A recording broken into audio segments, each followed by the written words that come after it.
ព្រោះតែអូនស្រីគេងនឹកស្រមៃថ្ងៃចូលរោងការពីមុនគិតបួងព្រោះតែសាសនាឥឡូវជីវ៉ាឲ្យបងថ្នមស្រីវត្តទៅសង្សារអ្នកណាទៅដឹងមេធំម្លឹងតូចជាងចិត្តស្រីសាំងមុតរលក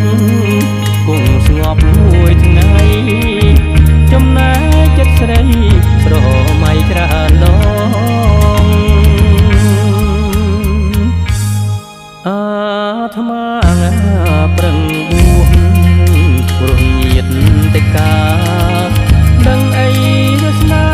ចាញ់សំរងស្រីកូននេនជាច្រើននៅក្មេងនៅខ្ចីពឹងលើព្រះត្រៃក្រោមដៃព្រះអង្គ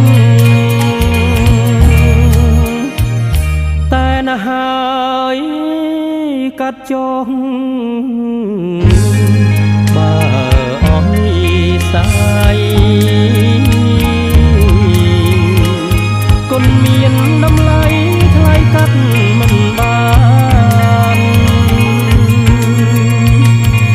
ពីមុនជាម្លប់រងបានសុខសាន្តឥឡូវប្រែប្រានចោលកូនហើយ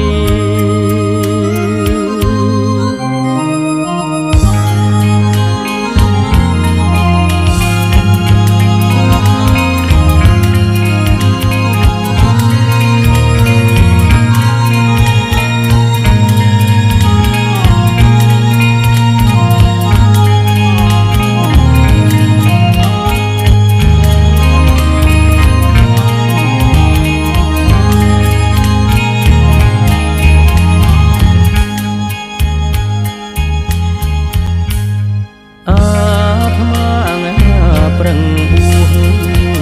ព្រោះញាតតែការដឹងអីវាស្នាចាញ់សំរងស្រី